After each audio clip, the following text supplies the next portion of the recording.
Assalamualaikum dan hai. Saya Izzuan Syahriza daripada Monsoon Asiati. Right, semalam bila saya update pasal news PMI di Telegram saya, ada yang PM admin lah. Dia tanya, penting ke news PMI ni? Bukan ke ini low impact ke? Sebenarnya news PMI ni ada kesan dia. Sebab dia adalah leading indicator. Leading indicator ni biasanya dia keluar awal dulu untuk bagi gambaran kepada data yang lagging ataupun data besar seperti data SPI, seperti data pekerjaan, data KDNK, right? So dalam video ni saya akan share macam mana fungsi data PMI ni. Sebab data PMI ni sebenarnya kunci sebenarnya. Jadi kunci untuk kita jangka apa yang akan berlaku kepada data yang besar akan datang pada bulan yang sama seperti data PMI. Dalam video ni belajar betul-betul, saya akan share satu persatu. Alright, jom.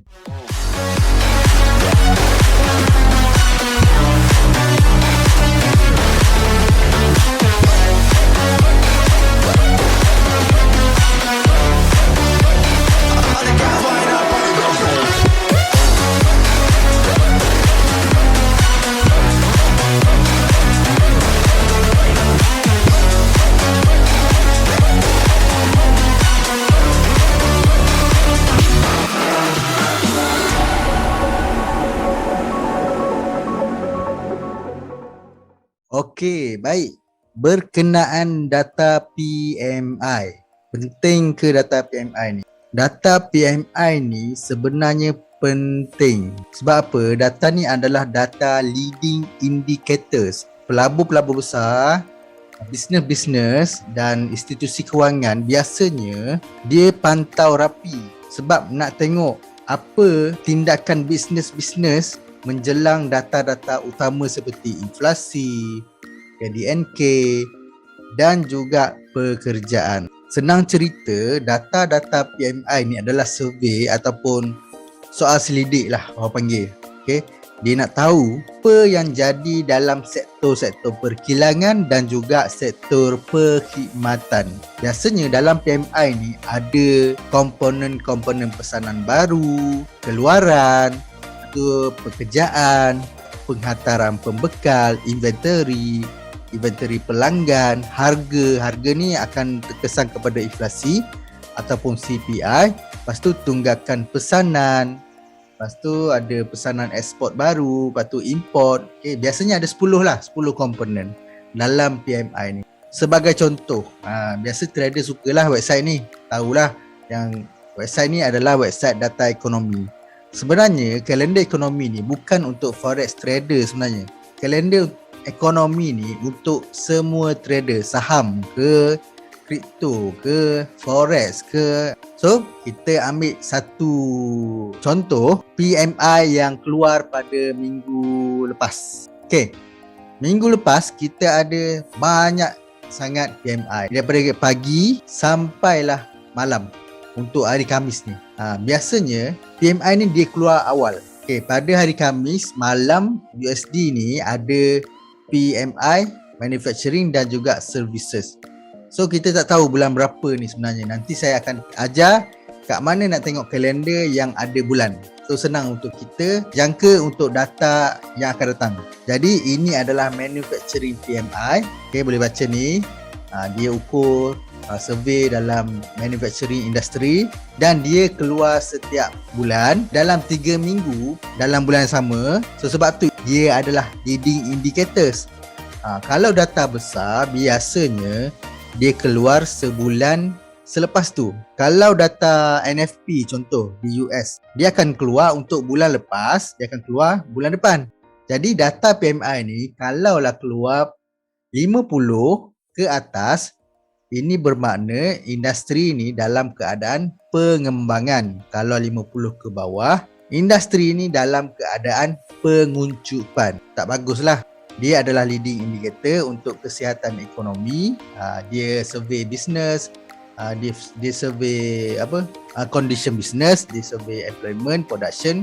Macam yang saya cakap tadi, Untuk data ni adalah data bulan 3. Di Trading Economics ni ada kalender, boleh tengok. Dia cakap data ni adalah data bulan Mac, bulan 3.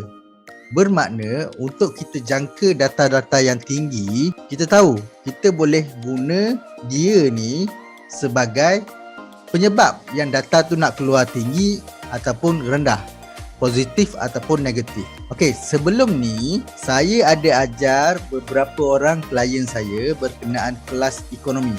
Dalam sesebuah ekonomi, biasanya dia akan macam ni.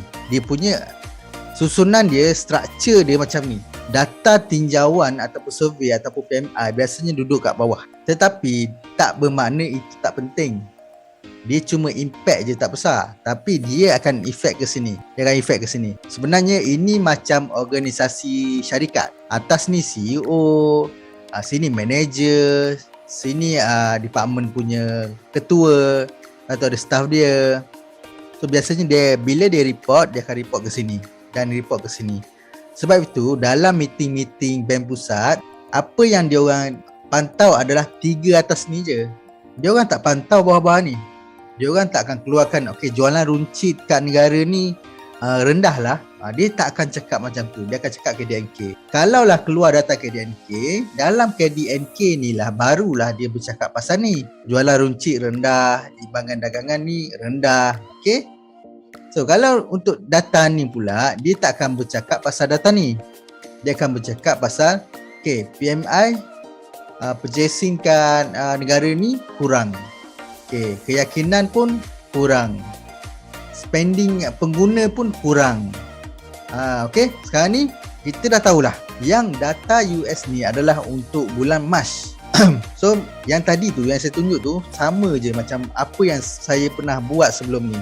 Bila data FOMC, meeting bank pusat, saya akan tengok apa data yang keluar untuk inflasi, untuk GDP, untuk pekerjaan. Sekarang ni apa yang kita nak sentuh adalah data PMI.